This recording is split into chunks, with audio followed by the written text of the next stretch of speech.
11절입니다. 11절 내용에 주라고 하는 단어가 39번 나옵니다. 39번.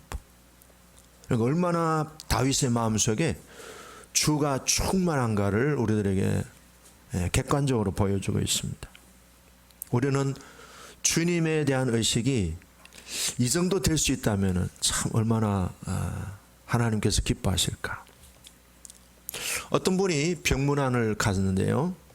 큰 종합병원을 이제 갔어요. 종합병원에 가면 호스피스 병동이 또 따로 있어요. 근데 이분이 그 호스피스 병동에 가보니까 한쪽 벽에 임종을 앞둔 환자들이 신랄 같은 희망과 후회가 담긴 메모가 주렁주렁 매달려 있는 것을 보았습니다. 무슨 내용일까 싶어서 호기심을 가지고 그 내용들을 쭉 보았는데 제일 많이 눈에 띈 그 문장이 사랑합니다 라고 하는 단어예요. 사랑합니다. 그 다음에 두 번째는 후회가 담겨 있는 미안합니다 였습니다. 사람들이 살아가면서 이제 내가 살 날이 얼마 남지 않았다는 생각이 들 때 제일 후회되는 게 좀 더 사랑했더라면은 그 다음에 또 좀 더 잘해 주었으면 좋았을 텐데 미안하네 이런 후회를 많이 하게 된다는 겁니다. 또 다른 가슴 아픈 사연의 글에는 사랑하는 아이가 대학교 갈 때까지라도 내가 살았으면 좋겠습니다. 또 어떤 글은 몇 달만 더 살아서 우리 딸의 결혼식 날 손잡고 들어가고 싶습니다. 이런 글도 있었어요. 시한부 인생을 사는 분들을 보면서 우리가 무심코 보낸 1분 1초가 얼마나 우리 인생에게 주는 소중한 선물인가를 우리가 절실히 깨닫습니다. 우리가 지금 아무리 힘겹고 어려운 그런 처지에 있어도 살아있다는 이것이 우리의 감사의 제목이 되고요. 또 살아있는데 이 시간에 우리가 함께 하나님 앞에 예배드리고 있다는 이것이 얼마나 귀하고 또 행복하고 감사한 일인지 오늘 이제 다음 주에 맥수감사절을 우리가 맞이하면서 이런 마음을 가지고 주님 앞으로 또 열심히 한 주간 살아갈 수 있기를 주님의 이름으로 축복합니다. 자, 오늘 본문 내용을 보면요 16절 우리 한 절 같이 읽도록 하겠습니다. 다윗 왕의 시작. 다윗 왕이 여호와 앞에 들어가 앉아서 이르되 여호와 하나님이여 나는 누구이오며 내 집은 무엇이기에 나에게 이에 이르게 하셨나이까. 지금 다윗이 어디에 있습니까? 여호와 앞에 들어가 앉아 있습니다. 이게 이제 영적으로 해석을 하면 좋겠어요. 실제로 뭐 그렇다는 게 아니고 다윗은 지금 성막을 바라보면서 성막 앞에, 성막에는 제사장들만 들어가니까 못 들어가죠. 왕이라도 못 들어가죠. 그래서 성막 앞에 앉아서 성막을 바라보는데 오늘 이 내용을 영적으로 여호와 앞에 들어가 앉아 있는 거예요. 언약궤가 안치된 성막의 바깥뜰에 앉아 있는 거예요. 그걸 여호와 앞이라고 묘사를 했습니다. 그리고 앉아 있는 거예요. 보통 유대인들은 서서 기도하잖아요. 서서. 근데 앉아 있다고 하는 것은 오랜 시간 동안 그렇게 하나님 앞에서 묵상하면서 하나님과의 깊은 영적인 대화를 나누고 있었다는 것을 보여주고 있어요. 기도하는 자세예요. 여러분 다윗은 왕입니다. 그죠? 왕이니까 얼마나 일정이 바쁘겠어요.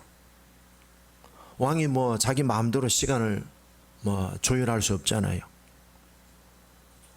국가적인 일들 뭐 민생을 돌보고 국가 경제를 챙겨야 되고 심지어는 국방력까지도 세심하게 신경을 써야 되는 왕인데 얼마나 또 재판도 해야 되고 그런 어떤 공적인 업무가 얼마나 분주하고 바빴겠어요. 그런데도 다윗이 그런 정말 1분 1초도 쪼개서 스케줄을 쓰는 상황에서 하나님 앞에 들어가 앉아서 그 하나님의 임재 가운데서 계속 하나님과 대화를 나누는 거예요. 오늘 이 내용은 하나님과 대화를 나누는 내용이에요. 하나님을 갈망하면서 혼자서 깊이 묵상하는 이 시간이 다윗이 얼마나 하나님을 가까이 했는가를 볼 수가 있죠. 우리는 대개 일 중심이잖아요, 그죠? 또 사람 중심이고 물질 중심이에요.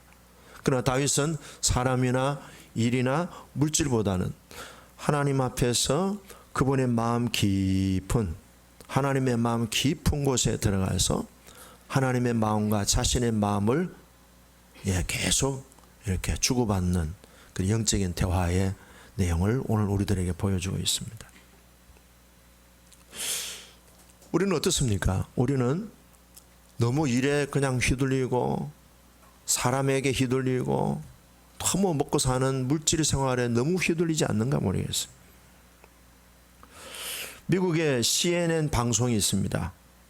거기에 수석 부사장이 있는데 이분이 한국 사람입니다. 일레이나 리라고 하는 한국 여자인데요. 금년 51세입니다. 이 CNN 방송은 전 세계 200여 국에 4억 4천만의 가구가 시청하고 있는 세계 최고의 방송입니다. 그때 기자가 이 일레이나 리라고 하는 이분에게, 수석 부사장인데 이분에게 질문하면서 이렇게 질문했죠. 당신은 그렇게 분주한 가운데 스트레스를 받으면 어떻게 풉니까? 물었더니 이분은 이런 얘기했습니다. 혼자서 적막한 시간을 갖는 것이 내가 스트레스를 푸는 방법이다 그랬습니다. 혼자서 적막한 시간, 아무 소리도 안 들리고 어떤 누구도 보이지 않는, 일도 없는 혼자서 적막한 시간을 갖는 것이 자기가 스트레스를 푸는 유일한 방법이라고 얘기하는 것을 보았습니다.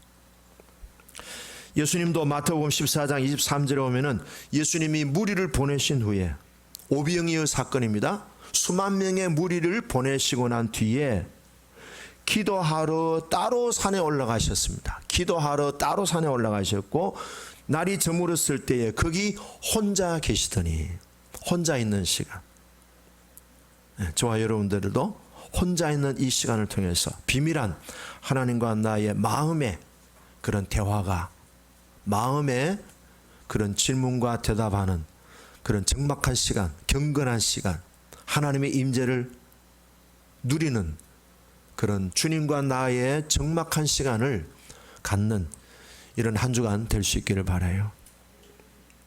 다윗 왕이 얼마나 업무가 복잡하고 얼마나 바빴겠습니까? 그렇지만 그는 일보다도 하나님 앞에 들어가 앉는 이런 시간을 너무 좋아했습니다.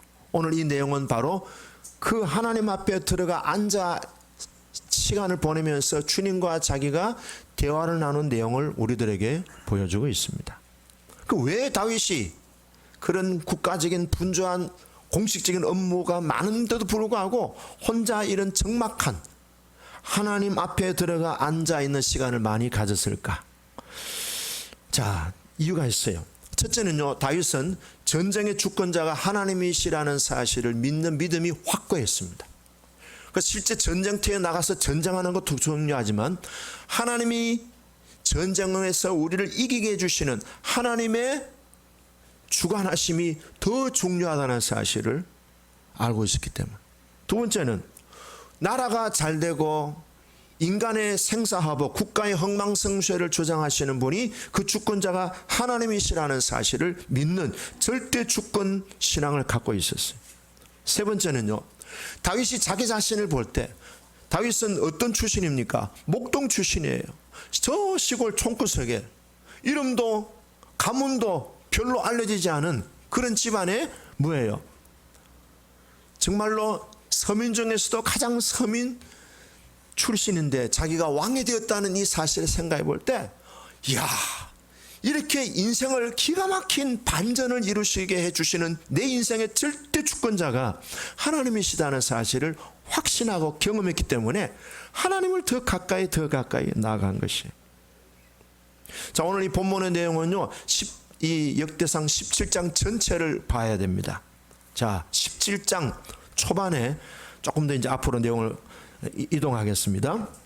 17장 1절 같이 읽어볼까요? 시작. 다윗이 그의 궁전에 거주할 때에 다윗이 선지자 나단에게 이르되 나는 백향목궁에 거주하거늘 여호와의 언약궤는 휘장 아래에 있도다. 다윗이 지금 왕궁에 있어요. 다윗이 왕궁에 거하면서 이렇게 창문을 통해서 문을 통해서 밖을 내다보니까 하나님의 언약궤 성막이 보이는 거예요. 자기는 호화로운 왕궁에 있는데 하나님의 언약궤는 포장이 쳐져 있는 텐트, 우리말로 하면 천막 안에 있는 거예요. 이게 상대적으로 비교가 되는 거예요. 왕궁의 화려함과 상대적으로 이 성막의 초라함이 이렇게 눈에 들어온 거예요. 마음에 깊이 그것이 깊이 들어온 거예요. 그 누구도 왕궁이 화려한데 성막은 텐트 치고 있다고 해서 아무도 문제를 제기하지 않았어요. 그 누구도 다윗한테 와서 당신 그렇게 화롭게 살면 되느냐고 지적하지 않았어요. 이거는 순전히 다윗이 느낀 영적인 자기만의 영적인 감동이었어요. 그 누구도 다윗의 화로운 왕궁에 거하는 것에 대해서 문제를 제기한 사람이 없었어요. 근데 다윗은 자기는 화로운 왕궁에 있고 하나님의 언약궤는 천막 속에 있다는 이것이 너무 깊이 마음에 와닿았습니다. 와닿았어요. 그래서 무슨 생각을 했는가 하면은 차라리 내가 천막에 있고 하나님의 언약궤를 이런 왕궁의 언약궤를 두었으면 좋겠다, 이런 생각을 한 거예요. 근데 이미 왕궁은 지어져 있고, 그래서 하나님의 언약궤를 안치할 수 있는 정말로 좋은 그런 성전을 지어야 되겠다, 하나님의 궁전을 지어야 되겠다, 이런 생각까지 하게 된 거예요.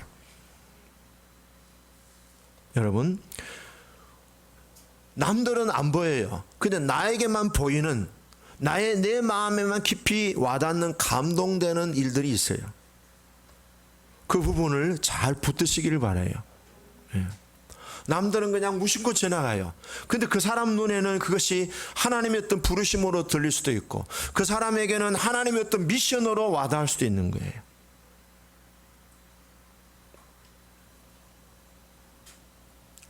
어제 우리 하영이가 토요일 날 돼서 엄마하고 외출을 가는데, 토요일 되면 하영이가 교회 청소를 합니다. 화장실 청소하고. 그래 어제는 제가 하영아 근데 집에 가, 그냥 엄마하고 어디 볼일 보러 가니까 빨리 가. 근데 대충 그냥 물티슈로 그냥 화장실 변기 닦고 가. 그냥 아니에요, 빨리 끝낼 수 있어요. 그러더니 평소대로 화장실에 들어가 문을 탁 잠그고 잘 안 열어줘요. 두드리면은 열어주는데, 예, 문을 탁 잠가가지고 열심히 또 보니까 막 이렇게 비누 칠해가지고 막 바닥을 닦고 뭐 이렇게 소리가 들리더라고. 됐구나. 저 정도면은 되겠구나. 여러분, 제시카, 우리 하영이 이름이 제시카예요. 제시카 이름 뜻이 뭔지 아세요? I am with you. 내가 너와 함께한다. 임마누엘이라는 뜻이래요. 그러니까 제시카 부르면은요, 임마누엘을 부르는 것과 같은 거예요. 그래서 참 괜찮구나. 괜찮구나. 제시카 엄마는 신디아인데, 신디아는 무슨 뜻인지 아세요? 달이라는 뜻이 달. 또 신디아의 애칭이 있어요. 누성이라는 뜻이 있는데 VIP라는 뜻이에요. Very important person. 와. 각자가 우리에게 하나님을 기억하고 하나님을 생각하고 하나님을 묵상할 때 우리 마음에 깊은 감동으로 울림이 오는 게 있어요. 그거요 붙잡으세요. 그 감동을 잘 풀어내시기를 바라요. 그냥 스쳐 지나가는 생각인가 보다 그냥 흘려버리지 마시고, 굉장히 세미합니다. 굉장히 약하게 올 수 있어요. 가슴이 쿵 하고 오면 좋은데 그렇지 않아요. 지진이 일어나듯이 오는 게 아니에요. 우르르르 꽝꽝 천둥 번개처럼 오지 않아요. 살짝처럼, 살짝. 그 감동을 그대로 잡으시고, 그 감동이 하나님과 연관이 되기 때문에 신비한 은혜가 따라옵니다. 신비한 축복이 따라옵니다. 신비한 변화가 따라옵니다. 신비한 자손들의 축복이 경험되어지고 있습니다. 저는 교회를 처음 나갔을 때 주님 내가 뭘 할까요? 주님은 나를 위하여 십자가에 자신의 전 목숨을 주셨는데 나는 뭘 할까요? 그래서 그럼 네가 생각해봐라. 그런데 저는 교회 간 지 얼마 안 되는데요. 그래도 네가 할 일이 있다. 이거 하면 되겠다. 그때 제가 토요일마다 교회 가서 청소한 거예요. 화장지 청소하고 또 교회 마당 청소하고 교회 또 저 밖에 신장로 청소하고 그래서 그 청소한 그 사건이 제가 스카웃 되는 사건이 됐습니다. 목사님이 저를 보시고 저 학생 누구야 그러시더라고. 저 교회 나간 지 얼마 안 됐는데. 그래서 목사님 눈에 발탁이 돼가지고 토요일 갔더니 들어오래요. 목사님이 그때 옛날에는 이 커피가 커피, 설탕, 프림 따로 있잖아요. 그래 조구는 뭘 커피 2숟가락 먹을래? 3숟가락 먹을래? 제가 커피 먹어본 적이 있어야지. 그냥 아무거나 주세요. 그래서 목사님이 1, 2, 3 해가지고 커피 1숟가락, 프림 2숟가락, 설탕 3숟가락. 그러는데 그때 롤 케이크 있었어 목사님 방에. 그걸 한 조각 주는데 넣자마자 싹싹 녹아. 나 그런 빵 처음 먹어봤어. 보리떡을 먹어봤는데 와, 그 커피에다가 그 롤 케이크 아직도 그 기억이 납니다. 교회 와서 신앙생활하면서 직장에서 누구를 만났을 때 남은 전혀 마음에 들어오지 않는 특별히 나에게만 주시는 어떤 필이 있어요. 영적인 필이 있다면 영적인 감동이 온다. 그걸 잡으셔야 돼. 다윗은요, 나는 궁전이 화려한데 하나님의 언약궤가 있는 저 성막은 저렇게 천막 속에 있으니까 바꾸자 이런 생각까지 했는데 나중에는 저 언약궤를 안치할 수 있는 좋은 하나님의 궁전을 지어야 되겠다 했는데 그걸 하나님이 마음을 읽으신 거예요. 마음을 읽으신 거예요. 그날 밤에 하나님이 나단 선지자를 다윗에게 보낸 거예요. 그게 오늘 5절에서 6절에 나오는 겁니다. 내가 언제 집에 있었던 적이 있냐? 나는 너희들이 이동할 때마다 항상 이동할 때마다 동행했다. 어디에 내가 지정된 곳에 가만히 앉아있는 그런 여호와가 아니지 않느냐. 그래서 주님 뭐라고 하셨는가 하면은 네 마음을 내가 받아들이겠다는 거예요. 너는 성전을 건축하지 못할 것이다. 대신에 네 아들 때에 성전을 건축할 수 있는 기회를 준다. 자, 그런데 하나님이 성전을 건축하겠다는 다윗의 그 갈망하는 마음에 대해서 노하셨어요. 그렇지만 하나님은 다윗의 그 하나님에 대한 지극한 사랑의 마음을 다 받으셨어요. 받으시고 하나님이 주신 축복이 뭔가 하면요 7절에서 15절까지 오늘 우리 읽지는 않았지만 17장 7절에서 쭉 나오는 내용입니다.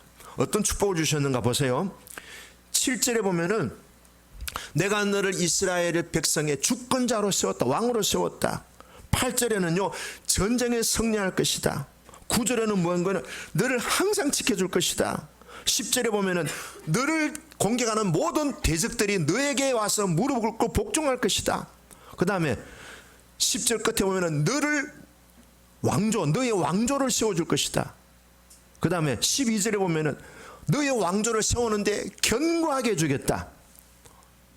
그리고 너의 아들을 통해서 내가 성전을 건축하게 할 것인데 너의 아들의 참 아버지가 내가 될 것이다. 부자지간에. 그 다음에 13절에 오면은 너희의 왕조를 영원한 왕조로 내가 세워주겠다. 여러분 이거 엄청난 복 아닙니까? 예를 들어서 우리는 500원짜리 하나님 앞에 감사했는데 하나님은 뭐예요? 5조 5경의 복을 주시는 거예요. 아멘 하기 힘들죠. 뭐 그런 너무 그냥 거리가 머니까.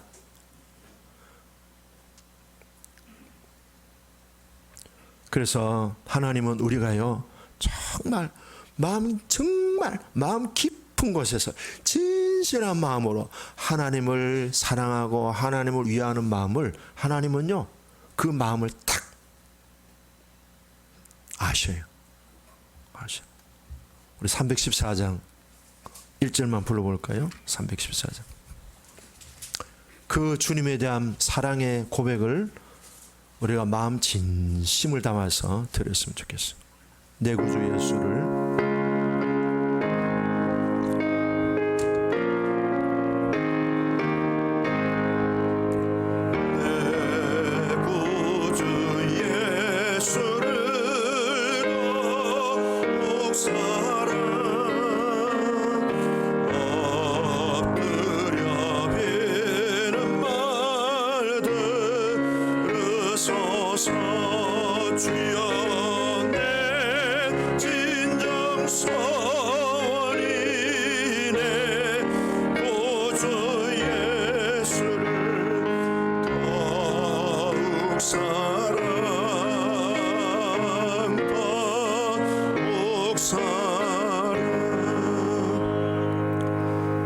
나 무엇과도 주님을 바꾸지 않으리. 다른 어떤 은혜 구하지 않으리. 오직 주님만이 내 삶의 도움이시니 주의 얼굴 보기 원합니. 주님 사랑해요. 주님 사랑해요.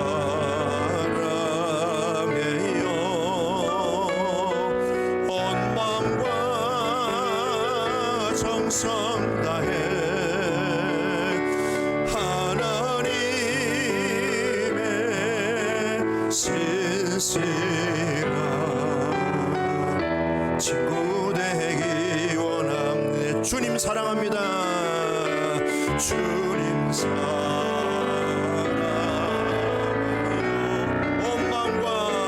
온 마음과 정성 다해 하나님의 신실한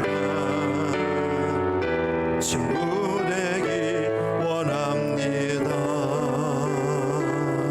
아멘. 주의 종이 되지 마시고 주님의 친구가 될 수 있는 수준까지 우리가 깊어지면 좋겠어요.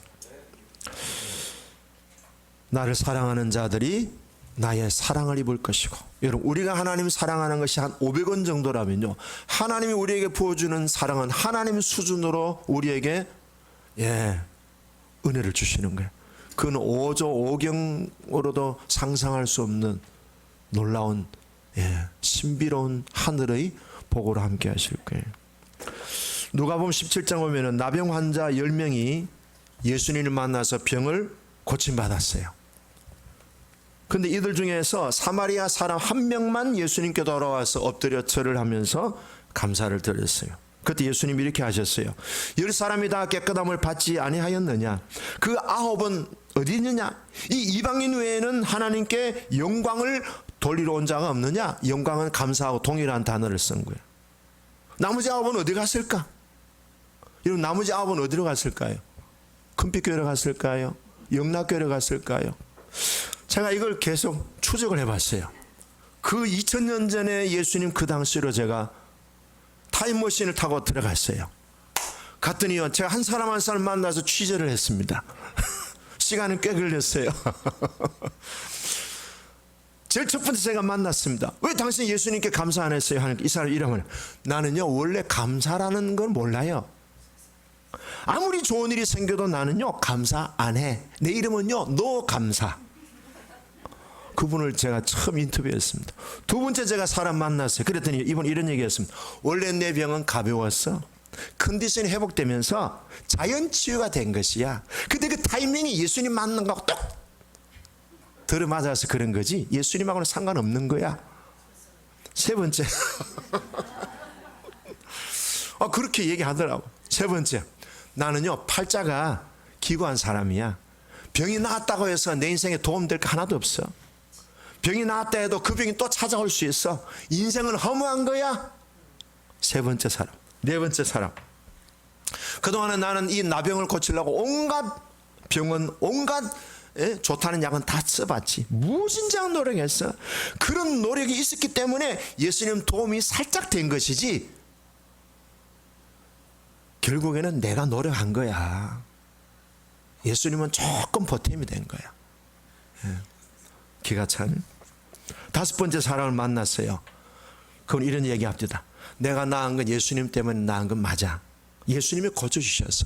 근데 내가 몸이 회복되니까 집안에 급한 일이 생겨가지고 전화가 와가지고 급한 일부터 해결하고 천천히 예수님한테 내가 인사드리려고 하는 거야. 여섯 번째, 저는요 성격이 굉장히 내성적이에요. 사람들이 많이 모이는 곳에 가면은 부끄러워가지고 제가 말도 못해요.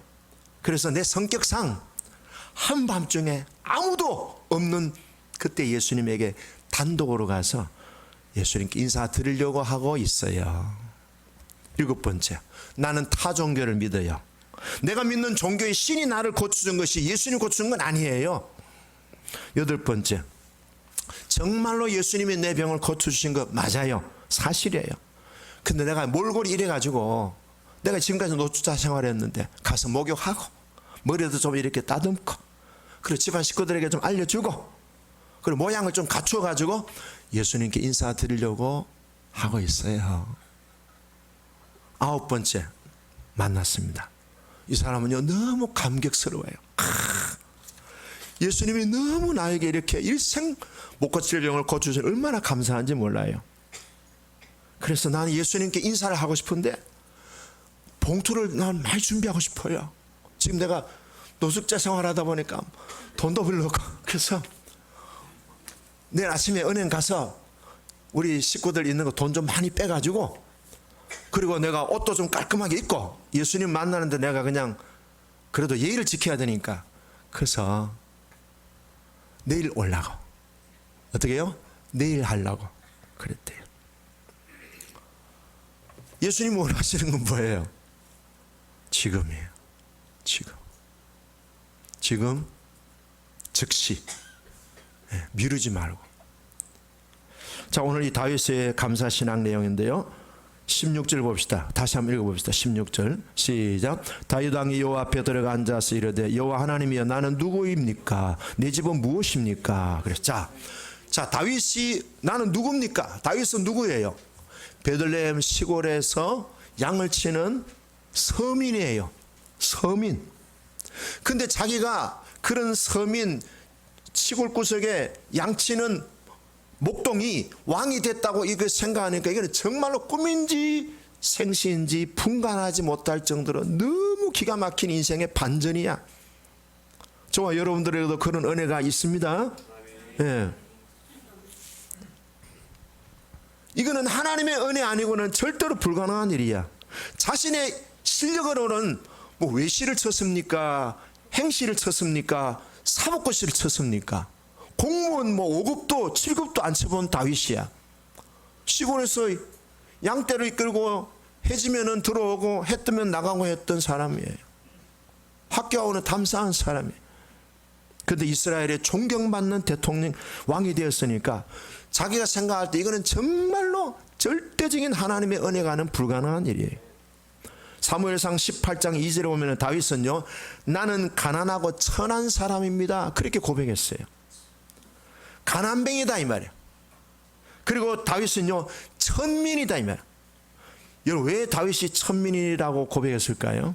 자, 그 다음에 보면요 자기 집안에 대해서 굉장히 컴플렉스가 있어요. 다윗의 집안은요 다문화 집안 출신이에요. 요새 말로 하면 필리핀이나 태국이나 베트남에서 온 여자가 한국 남자하고 만나가지고 자손 나온 게 다윗이다 이 말이에요. 다윗의 정조 할머니가 누굽니까? 룻이잖아요. 룻이 어느 나라에서 왔어요? 베트남에서, 태국에서. 모압 족속에, 모압 족속은 하나님께 버림받은 족속이에요. 그 모압 족속의 조상이 누구예요? 좀 닮았네. 롯이 자기 딸들과 근친 상관을 통해서 만든 자식들이 모압 족속이에요. 그래서 하나님이 모압 족속하고는 상종도 하지 말라고 했어요. 근데 그 모압 족속의 출신이 누구예요? 룻이에요. 근데 룻이 왜 이스라엘 땅에 왔어요?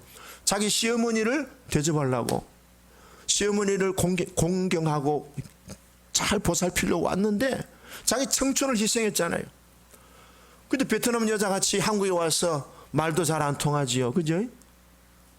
근데 거기서 낳은 아들이 다윗이다 이 말이야. 그럼 다윗은 어떤 컴플렉스가 있었겠어요? 다문화 가정 출신인가? 다윗은요 다문화 출신이라는 컴플렉스가 있었어요. 그러니까 자기 자신이 나는 가난하고 천한 사람이라 그랬어요. 자, 이런 출신을 다윗이 알고 자기 자신을 왕으로 세우신 하나님의 은혜를 감사하는 거예요. 그래서 오늘 계속 이 내용 가운데 주님이 하셨습니다. 따라합시다. 주님이 하셨습니다. 주님이 잘하셨습니다. 그래서 17장 7절에서 15절까지는요 하나님이 다윗을 왕으로 세우는데 성전을 건축하게 해주겠고 적군들과 싸우면 이기게 해주겠다 했고 그의 후손들이 왕조가 영원히 견고한 왕조가 되게 해주시겠다고 약속하셨어요. 그럼 영원히 견고한 왕조가 뭐예요? 메시아의 왕조를 이어가는 조상으로 세우겠다는 거예요.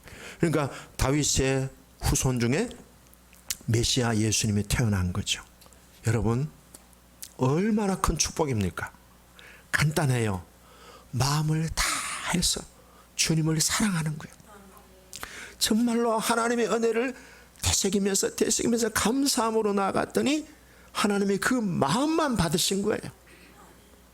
그리고 이런 영원한 왕조의 복을 주신 거예요. 제가 오늘 예배 드리기 전에 목양실에서 무릎 꿇고 주님 함께 해주세요.